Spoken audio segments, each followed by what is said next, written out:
Bonjour à toutes et à tous. Je suis le docteur Mahi, maître assistant à l'université Mouloud Mahamri de Tizi Ouzou, Algérie. Dans cette présentation, vous les étudiants du première année licence, spécialité sciences et technologies, vous allez voir un résumé sur l'expérience de Millikan. En 1897, le physicien anglais J. Thomson met au point l'ancêtre du spectromètre de masse et détermine avec précision le rapport de la charge élémentaire sur sa masse pour un électron.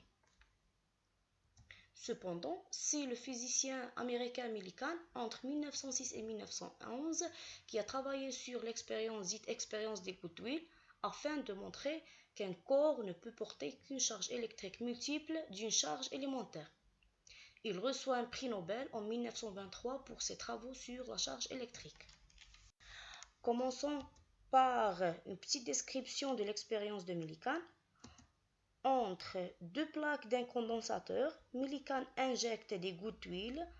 En ajustant la tension du condensateur, il réussit à freiner, stabiliser, accélérer la goutte d'huile. Ces mesures de tension et de vitesse des gouttelettes lui permirent de déterminer la charge de l'électron. Le principe de l'expérience est relativement simple.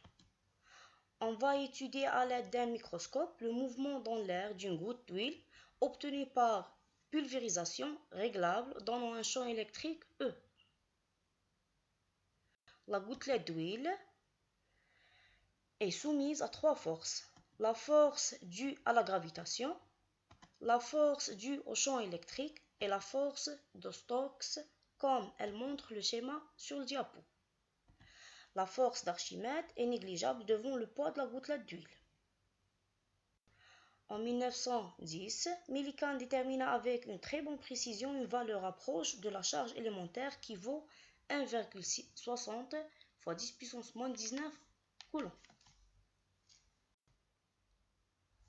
À la fin de cette présentation, on peut conclure que l'expérience de Millikan est la première preuve de la quantification de la charge électrique qui est toujours un multiple entier de la valeur de la charge élémentaire E. Merci pour votre attention.